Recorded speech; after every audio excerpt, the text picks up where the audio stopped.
demain on vous jette à la mer et on vous accroche, d'accord, un poids à votre jambe et vous vous noyez, vous coulez. Qu'est-ce que vous allez faire? Allez-vous vous laisser couler? Est-ce que tu attendrais d'être propre avant d'aller te laver? Ça n'a pas de sens. Assalamu alaikum wa rahmatullah wa barakatuh. Bienvenue encore une fois sur la chaîne des enfants d'Adam. On se retrouve pour un nouvel épisode avec mon collègue Sidi qui est là et un invité très prestigieux que j'aime beaucoup, mon frère Bakary. Donc, sans attendre, aujourd'hui, on va parler très simplement de l'importance de la prière et de l'importance du Coran dans la vie du musulman. Je te laisse dire quelques mots, mon frère Sidi.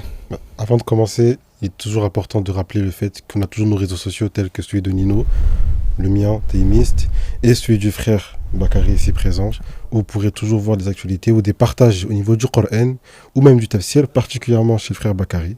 Et bien sûr, comme on l'avait vu précédemment, le fait de partager les témoignages sur notre boîte mail, ici présent, donc les enfants d'Adam, et pour aussi nous rejoindre sur Instagram, pareil chez les enfants d'Adam. Sans compter que pour toutes les personnes qui souhaitent aider aussi les enfants d'Adam, on a une cagnotte qui est en cours pour tout achat de matériel, dons humanitaires, des maraudes qui seront bientôt faites, bien sûr. Et on travaille également avec un collectif, d'accord, qui s'appelle une association plutôt Oumactif, très sur le terrain. Franchement, ils agissent énormément, que ce soit sur le territoire ou à l'étranger. Ils aident beaucoup de personnes. Et bientôt, on vous transmettra des vidéos à ce niveau-là pour que vous puissiez voir les actions qui sont mises en œuvre. Donc, tout de suite, mon frère Baki, je te laisse la parole. Présente-toi, qui es-tu? Salam alaikum, moi je m'appelle Baki, mon prénom Bakary. Moi, pareil que les deux frères qui sont là, pareil, je fais des vidéos sur TikTok et sur YouTube aussi. Principalement axé sur les réfutations, c'est-à-dire réfutations sur les pseudo-contradictions coraniques ou autres, ou des vidéos qui répondent à des attaques sur l'islam, et aussi des vidéos qui vont parler de tafsir, explication du Coran, basées sur les tafassirs ou même sur les cours de mon professeur Ismaël Hanifi. Donc voilà, en résumé, c'est ça ce que je fais sur les réseaux sociaux. Ok, et comment tu sens? Est-ce que tu sens que tout ce que tu fais a un fruit? Personnellement, je pense que oui, parce que j'ai reçu quand même des messages de la part de personnes qui avaient par exemple des ambiguïtés, d'accord, et qui par la suite, par le biais des vidéos, pas que les miennes, d'autres frères aussi, ça les a beaucoup aidés. Par la suite, il y a même eu des conversions. Ça m'est déjà arrivé, par exemple, de débattre avec un chrétien en privé, pas en public, parce que des fois, en privé, c'est mieux pour éviter le regard des gens, etc. Ouais, la personne se sent plus à l'aise. C'est ça. Et j'ai débattu avec un chrétien. 2 semaines après, il m'envoie un message sur Insta, il me dit, ouais, par la cause de nos discussions, je suis devenu musulman, alhamdoulilah. Et il s'est converti à l'islam. Intéressant. Franchement, on remercie toutes les personnes qui font cet effort-là, qui font ce travail-là, de faire des vidéos sur, que ce soit YouTube, TikTok, Instagram ou peu importe le réseau, pour essayer de réfuter les ambiguïtés et tirer des personnes des ténèbres vers la lumière. Alhamdoulilah. Donc tout de suite, mon frère, il y a quelque chose qui me vient à l'esprit lorsqu'on va introduire du coup le sujet de l'importance de la prière dans la vie du musulman plutôt. Et j'aimerais savoir, dis-moi, aujourd'hui, comment tu caractériserais ou qualifierais la prière dans la vie du musulman? En fait, ça c'est un très bon sujet, mais ça mérite aussi beaucoup de méditation parce que la prière, souvent, les gens voient ça comme juste une obligation. Alors que c'est pas qu'une obligation. C'est aussi un moment d'apaisement. Parce que tu parles avec Allah Azza wa Jal. Même quand tu es en prosternation, c'est le moment où tu es le plus proche d'Allah Azza wa Jal. Donc la prière, en fait, c'est 5 fois par jour. Tu parles avec ton Seigneur, c'est comme si en fait Allah il te dit viens apaiser ton cœur avec moi. Tu vois, c'est pas juste tu fais ta prière de manière mécanique. Il faut vraiment vivre la chose. Prendre conscience que tu es en train de prier, tu es devant ton Seigneur. Allah il t'a donné une obligation à faire, mais aussi c'est un moyen de te rappeler de lui. Parce qu'Allah il dit dans Surat Taha verset 14, et fais la prière pour te rappeler de moi. Donc c'est dire que la prière c'est une source aussi de rappel et aussi de rapprochement vers Allah Azza wa Jal. Ce que tu dis là, c'est très intéressant. Pourquoi? Parce que sur la dernière vidéo qu'on a postée sur TikTok, l'extrait, où on disait que justement Allah nous permet chaque jour de nous lever, et nous malheureusement on ne fait pas la prière et on est plutôt à l'aise. J'ai eu pas mal de réponses de personnes qui nous disaient qu'ils n'arrivaient pas justement à faire cette prière avec dévotion. Ils la faisaient par obligation, ils ne ressentaient pas ce sentiment d'amour envers leur Créateur. Qu'est-ce que tu diras à ces personnes? Bah, comme je viens de dire, justement, faut pas prendre la prière que comme une obligation. Parce que, en fait, c'est un rendez-vous que tu as avec Allah Azza wa Jal. Et ce rendez-vous-là, c'est ce qui va t'aider même dans la vie de tous les jours. Parce que la prière aussi, il y a beaucoup de... Comment expliquer? Il y a beaucoup de causes de bien derrière. Et c'est aussi, c'est une cause pour arrêter les péchés. Si tu l'as fait avec recueillement, sincèrement, sans trop penser, tu vois. Tu penses qu'à Allah Azza wa Jal, t'es à fond, quoi. Ok. Et toi, Sidi, qu'est-ce que t'en penses? Je suis totalement d'accord avec ce que vient de dire le frère Baki. C'est quelque chose que tout le monde vit, surtout sur le ressenti de la prière. Les gens vont le prendre uniquement comme étant quelque chose où on a comme une charge. Alors que tu as parlé de la sourate Doha au verset 14, du verset 15, à la fin du verset, Allah il parle justement de l'effort. Exactement. Il complète justement sur l'effort. Donc il va justement te laisser prier. Il sait que ça peut être une charge qui est lourde, qui peut t'amener à une certaine difficulté pour chacun. Pourtant, il additionne avec ça l'effort. Le fait de faire de son mieux au niveau de la prière. Il y en a qui ont une facilité plus grande à prier, que ce soit pour Fajr ou autre chose, mais dans la vie de tous les jours, il y a des gens qui ont cette difficulté-là. Et pourtant, Allah, il a connaissance de ça. Donc il la met en place pour te faciliter, pour d'autres actes d'adoration, et aussi pour soi-même. Comme il a dit, c'est un rendez-vous avec Allah. Ce rendez-vous-là, c'est pas justement tu viens, tu pries, après tu pars. C'est tu viens, tu parles de tes problèmes, tu parles aussi avec Allah pour avoir des informations, pour avoir aussi son conseil, parce qu'Allah aussi c'est un conseil. C'est aussi un médecin aussi. Comme il dit Ibn al-Qayyim, il dit qu'Allah, il faut le voir aussi comme un médecin. Lorsque tu pries, que tu appelles Allah lors de ces rendez-vous-là, par le fait que tu as prié, Allah, il peut te garantir une meilleure santé. Il peut t'assister. Donc il y a énormément de bien en dehors du fait que c'est une obligation. C'est pas une obligation pour Allah, c'est une obligation pour toi, parce que pour Allah, en réalité, ça change pas, que tu pries ou tu pries pas. Mais pour toi, par contre, ça change tout. Donc c'est sur ça qu'il faut voir. Et je suis complètement d'accord avec toi sur ça. Mais du coup, tout à l'heure, tu me disais, j'ai bien aimé ce que tu me disais, c'est que tu avais peur par rapport aux personnes qui abandonnaient la prière dans ces moments-là. Qu'est-ce qu'on peut réellement dire à une personne qui aujourd'hui abandonne la prière parce que voilà, elle avait ce sentiment que c'était une obligation et qu'elle ne ressentait pas ce besoin réellement de faire la prière, vous voyez? En fait, il y a le fait qu'elle va penser qu'elle ne ressent pas ce besoin-là et que aussi que c'est qu'une obligation, mais aussi t'en as qui vont arrêter de prier parce qu'ils pensent qu'ils ne sont pas légitimes ou sinon qu'ils ont fait trop de péchés. Mais alors que juste au contraire, la prière, c'est quelque chose qui va t'enlever tes péchés. On a un hadith du messager d'Allah sallallahu alayhi wa sallam qui dit que les 5 prières du Jumu'ah à un autre, du Ramadan à un autre, effacent les péchés, sauf les péchés majeurs. Donc c'est une cause en fait en réalité d'absolution de péché, et c'est une cause qui va t'aider à arrêter des péchés. Parce qu'Allah il dit dans Surat Al-Ankabut, verset 46, que la prière, 45, que la prière préserve de la turpitude et du blâmable. Donc en réalité, en faisant la prière, ça va t'aider à arrêter les péchés. Ça va t'aider même à avancer dans la vie. Ça va t'aider même à avoir ta subsistance. Ça va t'aider à plein de choses. C'est pour ça que la prière, si, par exemple, quand tu es en prosternation, tu as ce sentiment d'apaisement. Parce que c'est comme s'il y avait tout qui tombait. Le stress, les problèmes. Parce que tu dis tout à Allah. Quand tu peux tout dire à Allah, t'as un comment on appelle ça? T'as une personne, enfin, comment on appelle ça? Un conseiller. Allah, c'est un conseiller, c'est ton confident. Voilà, c'est ton confident. Tu lui dis tout, tous tes problèmes, tout. Et lui, tu peux te confier, tu peux tout lui dire. Tes péchés, t'as fait ça. Et toi, c'est ça quand t'es en prosternation. Tu demandes pardon, etc., etc. Et franchement, là, vous avez dit quelque chose de très fort. C'est que vous avez parlé des personnes qui ne se sentent pas légitimes. Ouais. Et je parlais de ça avec un frère, Ryan, je t'avais dit que j'allais parler de toi aujourd'hui, qui lui, en fait, il y a 2 jours, me disait qu'il y a des gens qui vont se dire que je prierai lorsque j'arrêterai de pécher. Et il m'a dit, regarde, Nino, dis ça dans ton podcast. Est-ce que tu attendrais d'être propre avant d'aller te laver? Exactement. Ça n'a pas de sens. Exactement. C'est lorsque tu es sale, justement, que tu cherches à te laver. Et donc, justement, il faut que vous compreniez, mes frères, mes sœurs, on a tous été dans ce cas-là. Exactement. Et on en parlera tout de suite, là, justement, dans ce podcast. Et on vous citera même des événements qui se sont produits dans notre propre vie, où c'est vrai qu'on a cette chose de se dire que je suis hypocrite envers mon Seigneur. Comment est-ce que je peux faire ça et demain essayer d'aller faire mes prières? Mais non, justement, n'hésitez pas. Exactement. Parce que c'est en justement faisant ce pas vers Allah, ne serait-ce même ne ferait qu'une prière. Vraiment.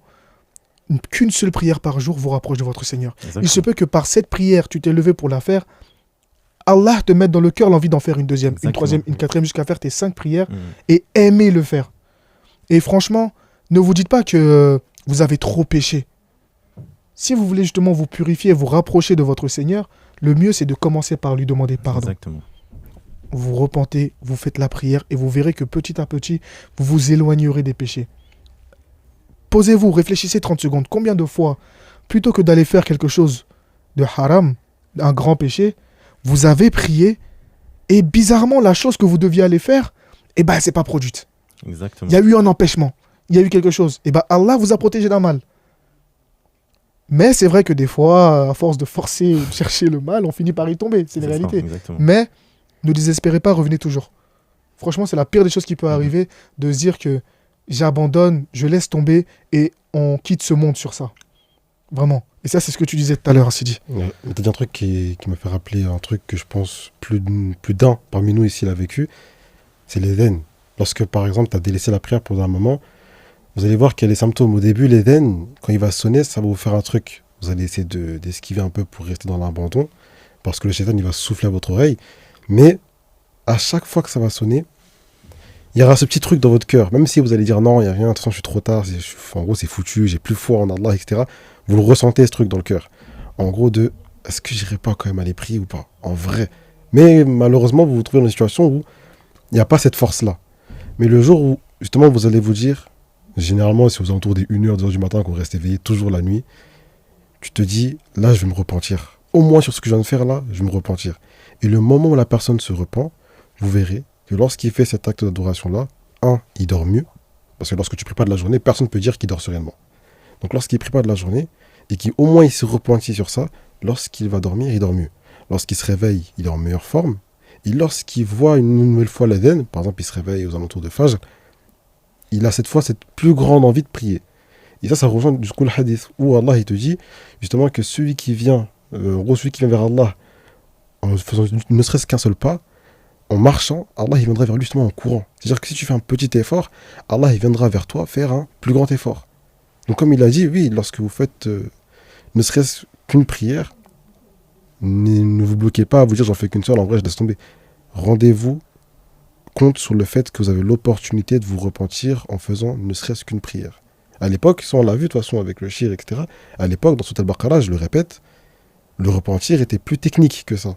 Aujourd'hui, Allah il vous laisse l'occasion pour se repentir d'une chose, même si vous allez retomber, il vous laisse l'opportunité de vous repentir en faisant ne serait-ce que 2 rak'at.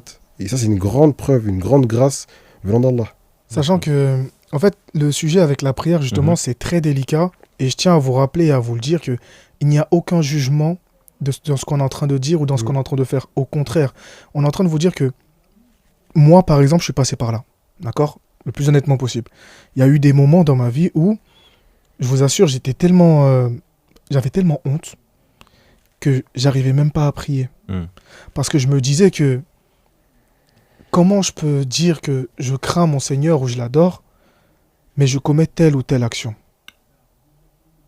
Et le moment où je me suis dit que, en fait, je vais demander pardon, je vais faire les efforts nécessaires pour essayer d'arrêter ça, et j'espère au plus profond de moi que mon Seigneur me pardonnera. Je vous jure que ça a commencé à changer. J'ai commencé à vraiment faire 1, 2, 3 prières, me lever tôt le matin. Parce qu'il faut savoir que se lever tôt le matin, c'est vrai que ça peut paraître super dur. Mais petit à petit, c'est venu. Le matin, c'est limite, j'ai même plus besoin de rêver pour me lever. Et c'est à ça que je veux que tout le monde se dise que c'est possible.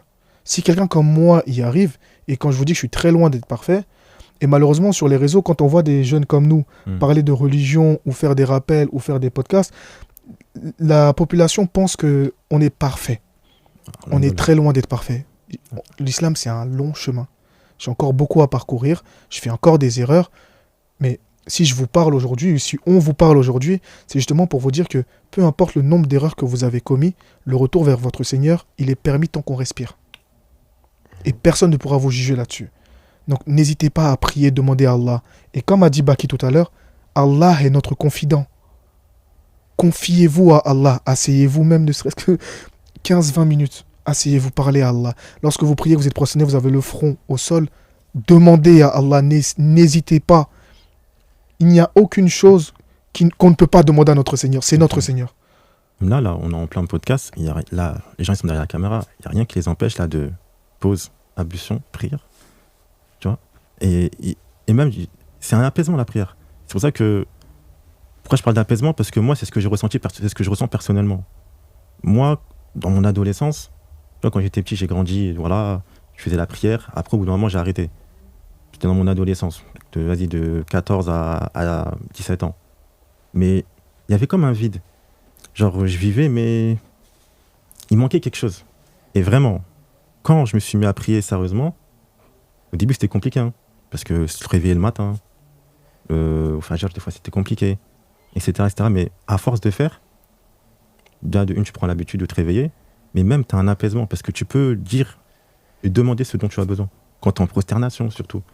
Et même quand tu es en prière, quand tu es debout, quand tu es en inclinaison, et tous les rites de la prière. Il y a tout qui t'aide, tout. Et toi, Sidi, est-ce que tu as une anecdote à nous raconter? Une anecdote, moi, oui. Une grande, je pense, qui m'a marqué à vie. Il y a à peu près vers l'adolescence aussi, c'est assez récent quand même, on va dire, où il y a eu cette situation, on va dire, j'étais perdu. Genre, je savais pas trop où j'étais, et je me disais, en vrai, je crois en Allah, et c'est bon, tu vois. S'il va me pardonner, ou sinon, s'il me pardonnera pas, bah, khlas, tu vois.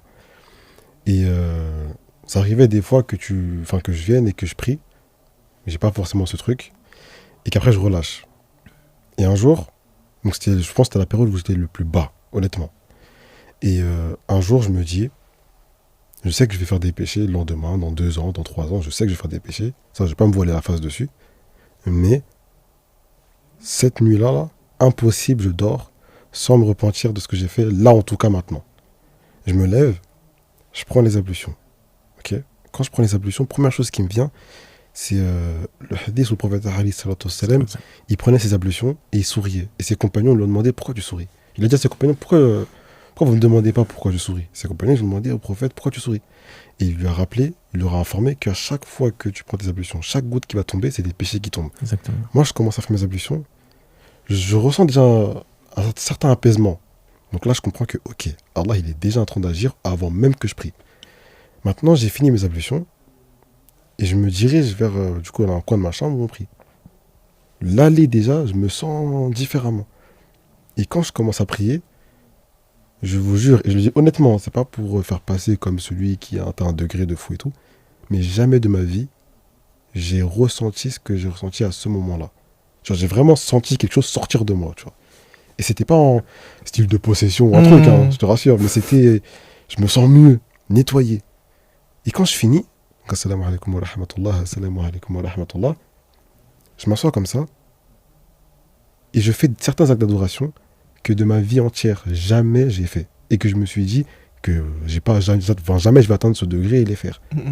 Je m'endors, je me réveille le lendemain, Fajr il sonne. Je me lève d'une facilité, je prie. Dhuhr il arrive, je prie. Asr arrive, je prie. Maghrib arrive, Aïcha arrive. J'ai fini, je m'assois comme ça, je me dis wesh, mais c'est facile en fait. Depuis ce jour-là, aucun abandon. Même quand je ressens l'adhan et que je suis dans les transports, tu peux te dire, ok, tu es dans les transports, il y a un temps de prière, donc tranquille. Je me sens pas bien. J'ai peur du châtiment, ce qui en soi est une raison légitime. Mais j'ai peur de me relâcher ou de, entre parenthèses, décevoir Allah. Alors que je suis entre parenthèses, dans un droit. Donc depuis ce jour-là, j'ai fait un seul acte envers Allah. Il m'a facilité grandement. Je fais encore des péchés. Mais même quand je vais faire un péché, le premier truc qui me vient à la tête, c'est je dors pas sans me repentir. Je suis obligé de me repentir.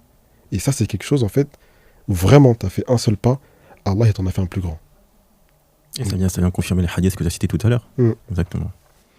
Mais ce qui est intéressant, je vous jure, en fait, lorsqu'on parle de ce genre de sujet-là, on se rend compte que l'intention, tu te rappelles notre première vidéo ? Ouais. Revient toujours au centre. Bien sûr, ça. bien sûr. C'est ce qu'il y a dans ton cœur qui va te faire avancer. C'est pour ça que je vous dis, il y a des fois, il y a des sujets qu'on ne va pas aborder parce que c'est très technique. D'accord ? Il y a des choses qu'on ne va pas dire parce que voilà, on ne peut pas le dire n'importe comment. Et le but, c'est justement que vous compreniez que revenez. On ne sera pas les personnes qui vont vous dire ouais, t'es comme ci, t'es comme ça, tu fais ci, tu fais ça, donc non. Et d'ailleurs, n'écoutez personne autour de vous qui vous dit ça. Parce qu'on a, malheureusement, on vit dans une génération aujourd'hui où le moindre mouvement est stigmatisé, jugé, pointé du doigt, alors t'es une catastrophe ambulante, t'es comme ci, t'es comme ça. Non, sortez des réseaux. C'est pas ça la vraie vie. Dans la vraie vie, tout le monde commet des péchés, tout le monde se trompe, tout le monde tombe. Le truc, c'est quoi ? Qu'est-ce que tu fais quand tu tombes ? Tu comptes rester à terre ou tu veux te lever. Exactement. Le fait d'abandonner la prière, là par contre mes mots vont être très durs peut-être, et qu'Allah me pardonne, et pardonnez-moi si je frustre quelqu'un ou je vexe quelqu'un, mais je vais vous prendre un exemple très simple. Demain on vous jette à la mer et on vous accroche, d'accord, un poids à votre jambe, et vous vous noyez, vous coulez. Qu'est-ce que vous allez faire? Est-ce que vous allez chercher à retirer le poids pour remonter à la surface et reprendre de l'air, ou vous allez vous laisser couler? Le poids, c'est le péché. L'air, c'est la prière. Et la mer dans laquelle vous êtes, eh ben, c'est la vie. Allez-vous vous laisser couler? C'est vraiment la question que je pose. En se laissant couler, je vous assure qu'on ne gagne rien. Je me suis laissé couler. À un moment dans ma vie, moi je le dis, je me suis laissé couler. Et je vous assure que ça ne m'a rien apporté. C'est lorsque j'ai cherché à retirer ces poids et à remonter, respirer, que j'ai recommencé à vivre. Et je sais qu'il y a beaucoup de personnes dans la même situation. Et encore une fois, on va vous le dire, hein, les enfants d'Adam, on est avec vous. Dans le même bateau. On est tous dans le même bateau, on est ensemble. C'est dur, c'est fastidieux, c'est peut-être fatigant. Il se peut que vous ressentiez cette honte, cette lourdeur. Déchargez-vous de tout ça. La seule chose que vous devez vous dire, c'est que ne désespérez jamais de la miséricorde d'Allah. Et ça, c'est un verset que j'aime énormément dans le Coran. Allah dit « Ô mes serviteurs, qui avez commis des excès à votre propre détriment, ne désespérez pas de la miséricorde d'Allah, car Allah pardonne tous les péchés. » Intégrez ça dans la tête et dans le cœur. Et aussi, au niveau des actes d'adoration, pour ceux qui le font, à la fin de la journée, mais Exactement. T'es léger. T'es léger. L'image avec la batterie, là. Je te jure. C'est exactement ça. T'es léger. Dans la vie, il y a trop de trucs. Les réseaux sociaux, les querelles, les polémiques, les jugements. Comme dit le cher Kava. Il y a trop de trucs. Il y a trop. L'instant de la prière, c'est l'instant où tu es seul avec ton Seigneur. Où tu peux te recharger, te confier, te libérer de tout. Et après, tu repars. 5 fois dans la journée. 5 fois. Et dites-vous, on passe des heures devant la télé. On passe des heures devant la play. Il y en a, ils se lèvent le matin avant l'heure de la salatin pour aller faire la queue pour regarder un concert. Il y en a qui vont rester toute la nuit dehors. Toute la nuit. Mais ne vont pas prier. C'est pour ça que je vous dis, regardez, les choix qu'on fait ont un impact incroyable sur nos vies. Et rien n'est difficile réellement. Tout est une question de détermination, de foi. Demain, quand on est né, on ne savait pas marcher. Bien sûr. On s'est levé, on est tombé jusqu'à réussir à marcher. Exactement. C'est la même chose. L'apprentissage de la religion, c'est la même chose. C'est petit à petit. Ne négligez pas les efforts que vous faites. C'est ça. C'est vraiment le plus important. Que ce soit pour apprendre l'arabe, comprendre ce que vous récitez lorsque vous priez, ça vous aidera énormément. Exactement. De comprendre ce que vous récitez. Et petit à petit, vous verrez, ça va aller mieux. Après, on est là, les frères sont là, il y a des profs qui sont là. On a un entourage bon ou mauvais. Après, ça, ce sont des choix. Ce sont des choix personnels. Mais voilà. Et donc, Baki. Là, aujourd'hui, comme je t'ai dit, on a encore pas mal de personnes qui sont dans ces cas-là. Je sais qu'il y a des personnes, leur sortir des sourates, leur parler. On se connaît. Hein. Ça va rentrer. Machallah, le frère, il parle bien, il est bien habillé, il a la chichia, tout ça.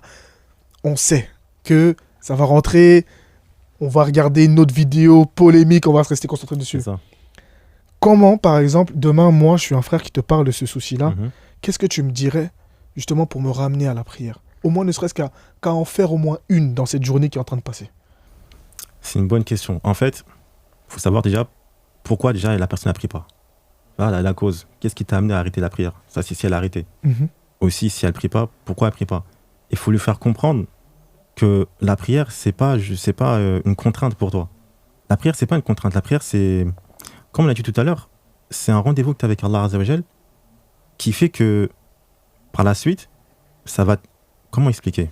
Ça va te débloquer beaucoup de choses. Ça va t'ouvrir des portes, mais c'est pas que ça, en fait. C'est que, même par exemple, je force sur ça, hein, sur la prosternation. Parce que pour moi, la prosternation, c'est la clé, quoi. C'est une des clés, parce que le prophète Sam, il dit que le moment où le serviteur est le plus proche de son Seigneur, c'est lorsqu'il est en prosternation. Et le fait d'avoir une proximité avec Allah Azza wa Jal, c'est ça dont nous, on a besoin. Donc la personne qui ne fait pas la prière, parce qu'elle est éloignée d'Allah Azza wa Jal. Mais pour se rapprocher d'Allah, il faut qu'elle prie. Et en priant, tu es en prosternation. C'est ça que la prosternation, c'est un grand acte d'humilité. Pourquoi? Parce que tu mets la partie la plus noble de ton corps, ton front, au même niveau que tes pieds. Et ça, c'est par humilité envers Allah Azza wa Jal. Il n'y a que vers Allah que tu peux faire ça.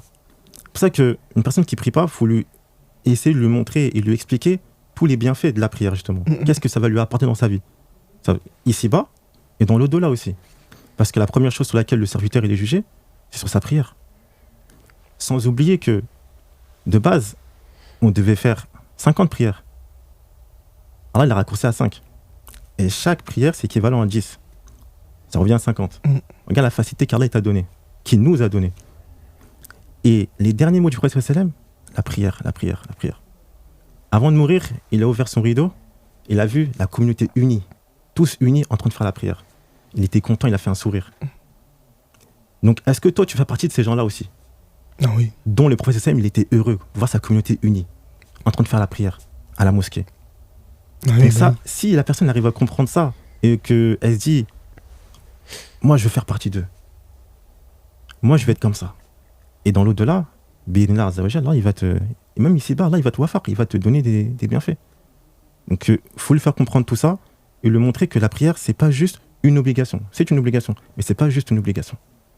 ouais, il y a En plus gros. derrière. Il y a beaucoup plus. Surtout que c'est pas une obligation pour rien. C'est ça, Avant de préciser, les obligations, c'est pas pour rien. exactement. Et c'est une des causes qui va t'attirer aussi l'amour d'Allah Azza wa Jalla. C'est ça. Bah, c'est l'un des plus grands chemins, quoi. Si on Exactement. regarde les choses dans lesquelles elles ont jamais, ça n'a jamais en fait disparu. Et les choses on peut se dire c'était à l'époque de tel prophète, ceci, cela. L'une des choses qui n'a jamais disparu et qui n'est jamais survenue comme ça, c'est la prière. Et pas depuis Ibrahim, pas depuis Ismaël, pas depuis Ishaq, depuis Adam. Exactement. Et on peut aller encore plus loin. C'est depuis les anges, parce que c'est les anges qui se sont prosternés devant C'est ça. Adam. Donc Exactement. c'est quelque chose qui existait depuis longtemps. Sachant que c'est le deuxième pilier de l'islam. Hein. Ah oui. C'est le deuxième. T'as la shahada, et le deuxième, c'est la prière. Pour montrer l'importance de celle-ci. Donc là, franchement, je pense qu'on a bien parlé sur ce sujet. Il y a encore beaucoup de choses à Oui, dire. beaucoup. Sachez qu'on reviendra toujours dessus. Ah oui. À un moment ou un autre, on fera limite même un podcast spécial salat. On parlera que de ça. Parce que, en fait, c'est comme tu as dit, l'importance, elle est incroyable. Et vous avez dit un truc, en fait, c'est ouf quand on y pense, c'est de se dire qu'on n'en a que 5 C'est ça. par jour. Et regardez, en fait, elle ne dure pas longtemps. Tu as 5 rendez-vous. Allez, à la limite, vas-y, 5 minutes. Ouais. Et pour ceux vraiment qui perfectionnent, c'est un peu plus 7, Ouais. 8, voilà. Mais tu as 5 minutes par jour, 5 fois. C'est tout. Exactement. Sur une journée de 24 heures, c'est tout. Et comme tu as dit, si Allah il avait voulu, 50. Imaginez 50. Dans une journée, 50 prières, vous les placez comment? Vous les placez comment? On n'en a que 5. 5 pour un paradis. Hein? En fait, réalisons le truc. Ouais. Allah il nous promet un paradis immense. Tout ce qu'il nous demande, 5 prières. Soyez bons les uns envers les autres. Faites de l'aumône. Soyez respectueux, ayez un bon comportement et ainsi de suite. C'est tout. C'est ça. Exactement. En fait, il nous a donné un plateau, en fait. Il dit juste, Exactement. là, vous êtes créé. Partez du postulat, vous allez au paradis. Juste, faites ça. Suivez cette personne-là. Carrément, je vous aide. Faites comme lui. Il vous donne tout, en fait. Il donne tout gratuit. Vous ne payez rien. Vous juste, vous faites un peu comme lui. À la limite, faites votre effort. Si vous n'arrivez pas à faire comme lui, faites de votre mieux. Comme il dit dans Surat Taghabun, il dit craignez Allah en même temps que vous pouvez. Donc faites de votre mieux. Ok.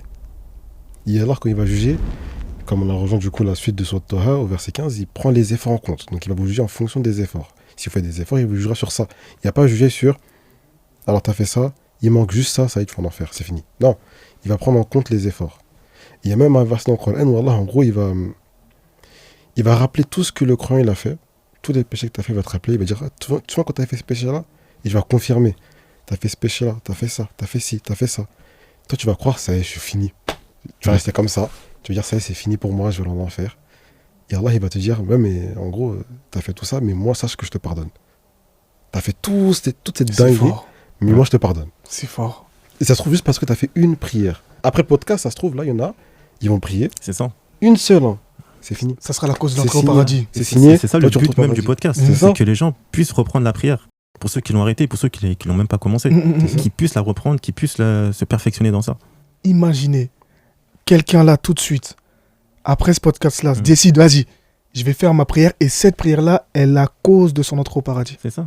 C'est une dinguerie. Hein. Et que lui, après, par la suite, il va aller voir d'autres personnes qui font pas la prière. Et ils vont commencer à Et prier. après, on ainsi de commence à suite. prier, tu vois. C'est-à-dire que ça fait une chaîne. C'est incroyable. Ouais. Et ça peut débloquer sa vie aussi. Hein. C'est ça. Bien Ça sûr. débloque la vie. Exactement. C'est ça. Donc, Sidi, là, je te laisse introduire la deuxième partie, mon frère. À toi l'honneur. La deuxième partie, celle que je trouve la plus, à la fois triste, mais à la fois complexe, c'est vraiment la particularité de la prière au niveau de ceux qui l'abandonnent. Et quand je dis aux ceux qui l'abandonnent, c'est ils savent au fond d'eux, et on le sait au fond de nous tous d'ailleurs, qu'en soi c'est grave. Genre, même si on se le rappelle, on sait tous que c'est grave. Maintenant, la chose qui est manquante malheureusement dans notre communauté, parce que beaucoup malheureusement aujourd'hui jugent, mais ne trouvent pas cette solution. Moi personnellement, c'était ça mon problème, c'est que j'ai pas trouvé de solution qui était concrète, ou des solutions qui étaient temporaires. Il y en a par exemple, leur solution, ça va être de se dire, c'est un péché, il peut t'arriver ça, si tu pries pas. Il y en a, ça marche. Hein. Il y en a, des fois, ça marche pas. Des fois même, c'est encore pire. Du coup, on va essayer avec d'autres techniques. Ça se trouve, ça va être de se rappeler le paradis.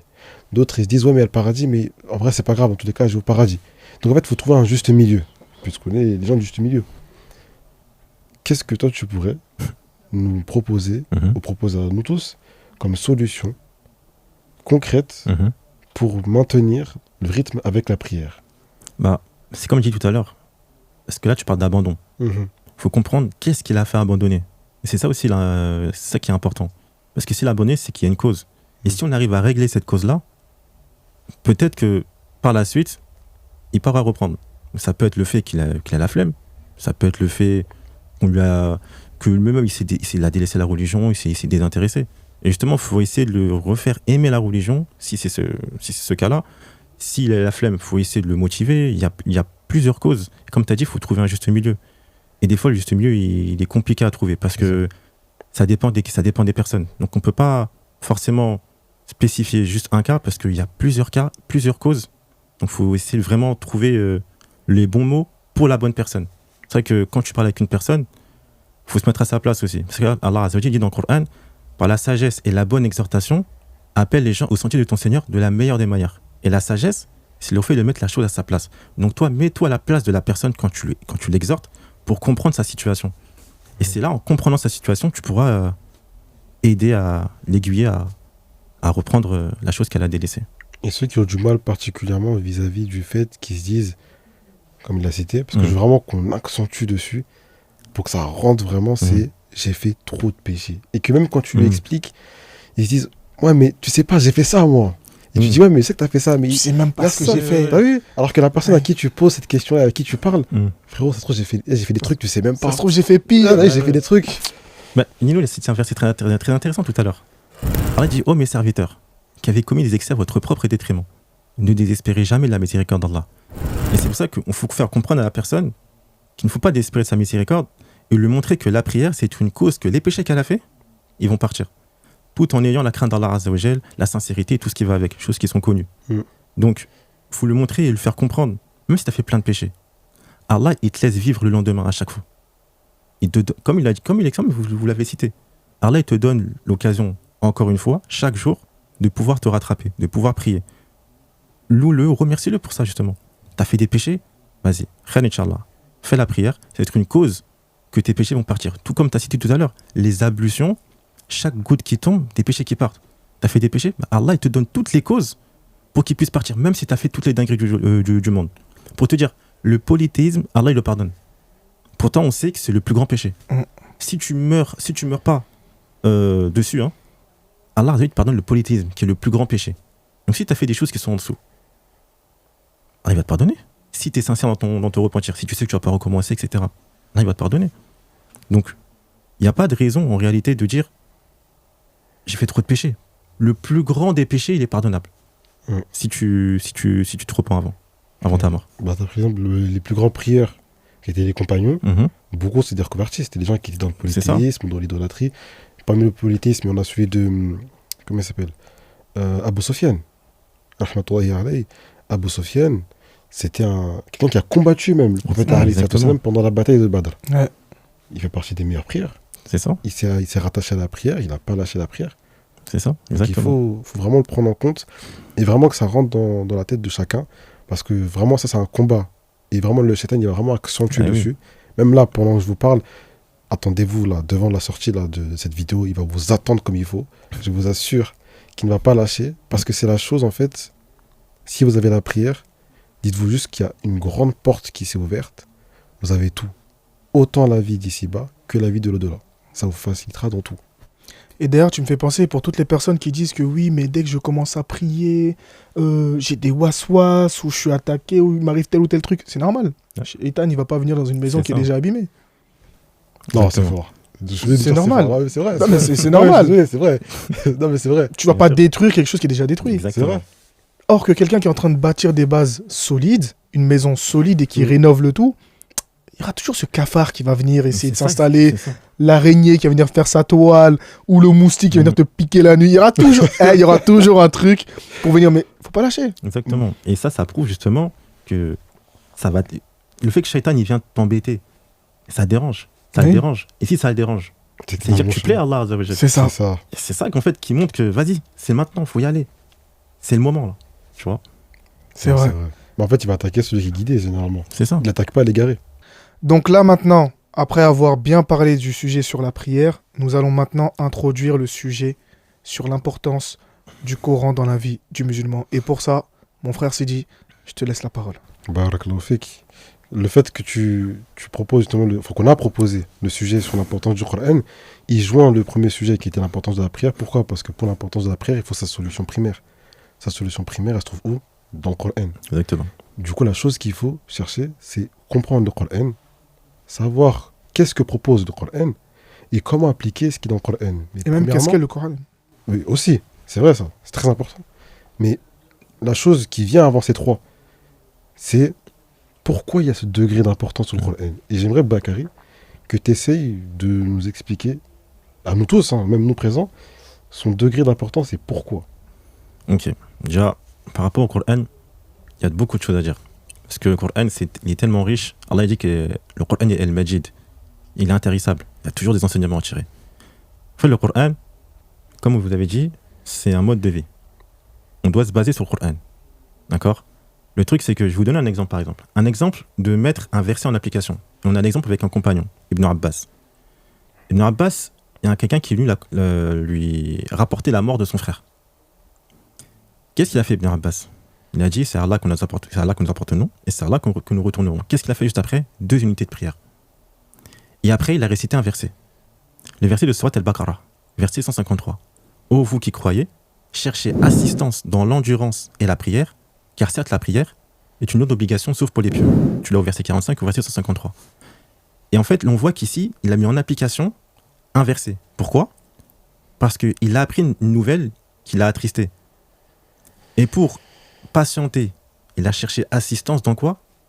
Dans la patience, parce qu'il a patienté, et la prière. Juste après, il a fait quoi ? Il a prié. Donc il a mis un verset du Coran en application. Et on doit prendre exemple sur ce type de choses. Pourquoi ? Parce que nous, il peut nous arriver des épreuves ou autres. Et alors, dans le Coran, il parle des épreuves. Donc on doit se baser sur les versets où Allah il parle des épreuves pour justement nous rassurer et on a la solution. Tu vois ? Par exemple, Allah il dit dans le Coran qu'il va nous éprouver par un peu de peur, de bien, de faim, etc. Dans Surat al-Baqarah 155.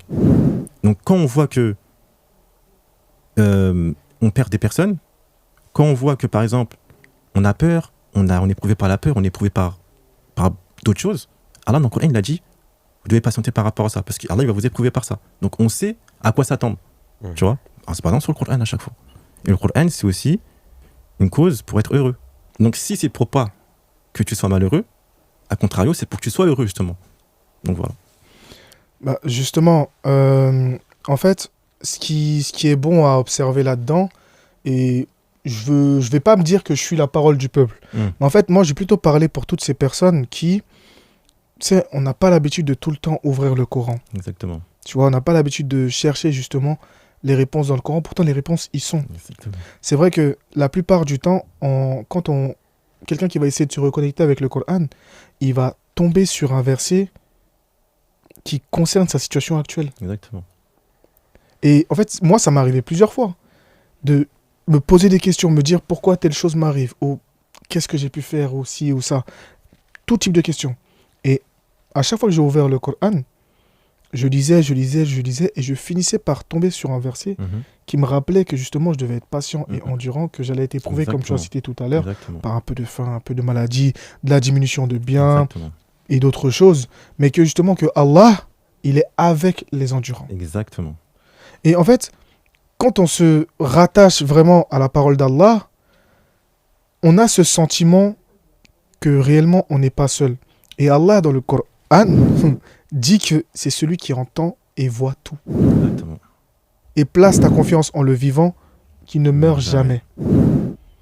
Aujourd'hui, sur les réseaux sociaux, partout, on voit des personnes citer ces versets, parler du Coran, parler de tawakkul.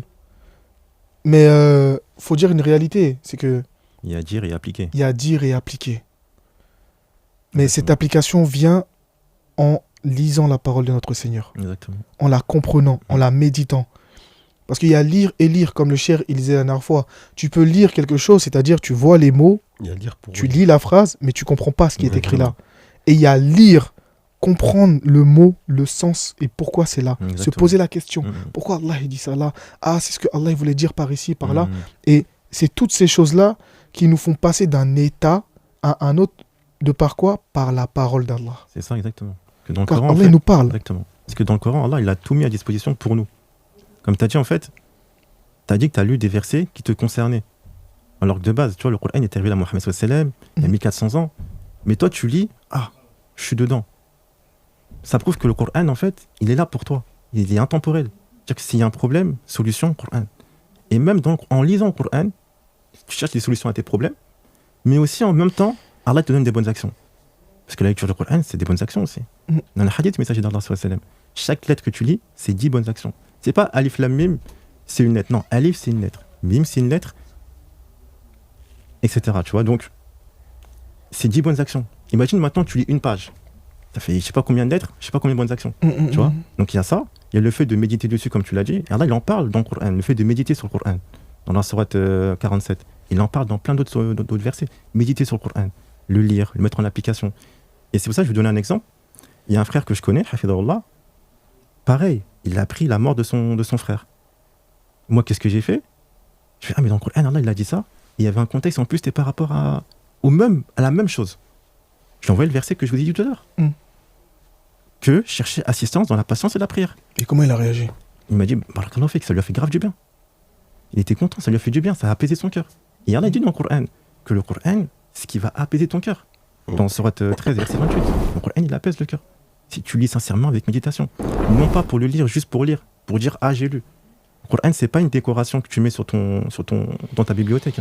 Donc voilà. C'est surtout que quand tu lis le Coran, tu verras qu'en fait, c'est le seul livre que tu pourras pas dire, ça y est, j'ai terminé, envoie-moi un autre livre. C'est le seul. Impossible. Tu vas le finir, tu vas recommencer, tu vas dire, mais attends, mais ça, j'avais pas vu ça. Et tu vas recommencer, tu vas dire, ah, mais il y a ça, mais en fait, je peux comprendre ça aussi. C'est ça. Et tu peux comprendre ça dans une autre situation c'est aussi. Ça, exactement. Donc, en fait, c'est un livre, comme tu as dit, qui est intemporel. C'est ça. Et surtout il touchera les gens qui sont déjà dans les ténèbres. Comme Allah dit dans Sourate Ibrahim, il dit que le livre, il est descendu pour guider les gens des ténèbres à la lumière. C'est ça, exactement. Donc, il ne faut pas le voir comme le Coran, c'est que les pieux qui le lisent. C'est que les savants. Le Coran, c'est pour tout le monde. Exactement. Et les premiers qui l'ont lu, c'est quelqu'un qui était soit dans les ténèbres déjà, soit dans une difficulté, soit dans une situation similaire. Exactement. Et il est venu à la lumière. Il y a plein de compagnons qui sont convertis par la cause des versets du Coran. Tu vois, Amr ibn As, par exemple. C'est ça, tu vois. Il y en a plein. Tu vois, donc, même tu pourras lire une page du Coran plusieurs fois. À chaque fois, tu vas trouver des nouvelles choses. Parce que le Coran, il est riche. Tu vois. Il est riche et c'est pour ça qu'il faut le lire, le mettre en application du mieux qu'on peut. Comme tu as dit tout à l'heure sur Taraboun, craignez Allah autant que vous le pouvez. Donc, les versets que tu connais, essaye de les mettre en application dans ta vie. Et c'est là que ta vie va changer. Comme pour la prière. La prière, c'est ce qui va changer ta vie aussi. Tout comme le Coran. Franchement, on insiste énormément sur les deux types d'importance qu'on vient de citer. L'importance de la prière, l'importance de la lecture du Coran dans la vie du musulman. Et même du non-musulman, pour ceux qui se posent des questions sur l'islam, qui essayent de comprendre, parce qu'aujourd'hui on a beaucoup d'ambiguïté là-dessus, on a beaucoup de stigmatisation. L'islam. Lisez, vous verrez par vous-même ce qu'il en est réellement. Exactement. Et pour tous mes frères, pour toutes mes sœurs qui ont en quelque sorte coupé ce lien avec le Coran, essayez de rétablir ce lien, essayez de le lire, de le méditer, et vous verrez que derrière les choses, vont s'éclaircir. Exactement. Je peux pas vous dire que demain, votre vie va changer du jour au lendemain. Je ne suis pas devin, je ne suis pas Allah. Mais sachez qu'en faisant des pas vers votre Seigneur, beaucoup de choses vont se débloquer. Exactement. Il y a beaucoup de situations dans ma vie qui étaient bloquées. Mhm. J'ai fait les efforts nécessaires. Je me suis donné du... Je sais même pas comment vous dire tellement que c'est fort. Mhm. Mais j'ai fait tout ce qu'il fallait pour revenir vers mon Seigneur et me battre. Et Allah m'a ouvert des portes. Et c'était le cas pour chacun d'entre nous. Et c'est le cas pour beaucoup de personnes qui nous Exactement. regardent et qui nous écoutent. Et vraiment, qu'Allah vous récompense à tous pour Amen. tous les efforts que vous faites. Et pour tous ceux qui ne sont pas encore revenus, qu'Allah vous permette de revenir, Amen. vous facilite les actes d'adoration, l'amour de ces actes d'adoration-là et le repentir. Vraiment, on est tous ensemble. N'oubliez pas, la chaîne des enfants d'Adam, elle est disponible sur YouTube. On a nos différents comptes, comme cité au début, qui sont sur TikTok, sur Instagram, peu importe. Donc, C'est ça. ça sera affiché en bas de l'écran. Je ne sais pas si c'est là, peu importe. Mais ce sera affiché. Donc, vous pouvez nous retrouver, venir nous parler. S'il y a des personnes qui ont des témoignages, n'hésitez pas à venir nous parler. S'il y a des personnes qui sont disponibles aussi pour venir discuter autour de la table, venez. On est preneurs. Il n'y a aucun problème. Sur ce, donc d'abord, je vais remercier d'abord tous mes frères qui sont là, premièrement, avant de couper, mais encore des choses à dire, ne vous inquiétez pas. Je remercie Baki d'être venu, de passer devant la caméra, même si c'est vrai que tu es déjà sur les réseaux sociaux, c'est quand même une autre chose de passer devant la caméra et de parler. Donc on te remercie pour ça, pour ce que tu as pu apporter à ce podcast. On espère que par cette cause, beaucoup de personnes reviendront, que ce soit dans la prière ou dans la lecture du Coran, et auront cette facilité à reprendre les actes d'adoration. Donc, est-ce que vous avez un mot, mes frères, à dire à nos auditeurs? On vous écoute. Moi, j'ai une chose à dire. Là, si vous avez écouté jusqu'à maintenant, prenez en compte que c'est pas vous seul, vous vous êtes dit, je vais regarder la vidéo. C'est Allah qui a fait que vous allez tomber sur cette vidéo, vous l'avez regardée jusqu'à la fin. Dès le début, on aurait pu dire ouais, l'importance de ceci, et boum, vous quittez la vidéo. Si vous êtes jusqu'à là, vraiment jusqu'à la fin, c'est que vraiment, Allah, il vous donne un indice tout de suite là. C'est en gros, lève-toi, ça y est, t'as de quoi te lever. Au moins, lève-toi, prends tes ablutions, fais-le. Là, vraiment, c'est une chose que qui doit être chiltée dans ta tête. Tu sais très bien que tu peux regarder une vidéo en entière et te dire, ça y est, j'ai regardé pour regarder. Si tu l'as vraiment fini dans sa totalité volontairement, c'est que là, tu as une occasion parfaite, actuelle, pour te lever et ne serait-ce que demander pardon à Allah. Saisis-la. C'est une occasion que beaucoup qui sont partis avant nous aimeraient, plus que tout au monde, revenir, être à votre place. Si Allah il vous laisse cette occasion maintenant, saisissez-la. C'est vraiment une chose que je veux marquer avant de finir ça. Barakallahu fik. Moi déjà, pour commencer, je tiens à remercier Nino et Sidi pour l'invitation. C'était un plaisir. Merci à toi. Et j'espère que par cette vidéo, ceux qui se sont sentis concernés puissent avoir cette prise de conscience par rapport à la prière, par rapport à la lecture du Coran. Parce que c'est important dans la vie du musulman. Le Coran, c'est le socle même de l'islam. Pareil pour la prière. Comme on l'a dit, c'est le deuxième pilier de l'islam. Donc, comme le frère il a dit, Sidi, c'est comme un message de la part d'Allah Azza wa Jal. Le fait que tu es resté jusqu'à la fin de la vidéo, c'est qu'Allah, c'est une cause de bien. Allah, il veut ton bien. Donc, par la suite, vu que tu as regardé cette vidéo, la chose qui te reste à faire, si tu n'as pas encore prié, c'est d'y aller. Sur ces très très bonnes paroles. Assalamu alaikum wa rahmatullah wa barakatuh. On vous retrouve pour le prochain épisode. J'espère que ce podcast-là aura été profitable. Encore une fois, qu'Allah nous fasse miséricorde ici-bas comme dans l'au-delà. Qu'Allah nous pardonne tous nos péchés, qu'ils soient véniels ou majeurs. Qu'Allah fasse de nous des meilleurs musulmans, qu'il nous fasse vivre et mourir dans l'islam. Amen. Qu'Allah nous donne une descendance pieuse. Amen. Je fais des invocations en français, hein, vous savez, ça, on touche tout le monde. Parce si jamais les gens ne sont pas arabophones, ils se disent mais qu'est-ce qu'il est en train de raconter celui-là? Donc il y a encore pas mal de choses à souhaiter à toute la communauté. Vraiment, qu'Allah nous éloigne du feu de l'enfer, ça c'est vraiment le plus... Vraiment, oui, amin. Amin, hein? Amin fort, hein? Amin. Amin, qui nous préserve du châtiment de la tombe et qui nous permette d'apprendre sa religion et de s'accrocher à son câble tout au long de notre vie. Amin. C'est tout. Barakallahu fik. N'oubliez pas, abonnez-vous aux différentes chaînes, à la chaîne des Enfants d'Adam, ici même sur YouTube. Mettez la cloche pour que vous receviez les notifications de toutes les vidéos. Likez, commentez, parce que nos commentaires nous permettent d'évoluer aussi. Abonnez-vous à la chaîne de Timist sur TikTok, à celle de Baki qui fait de très belles réfutations et de très bons enseignements coraniques. Et abonnez-vous bien sûr à ma chaîne L'Ivoirien, Nino. Bien sûr, on est ensemble, toujours là pour vous servir la famille. Ça bouge pas. Assalamu alaikum wa rahmatullah wa barakatuh famille.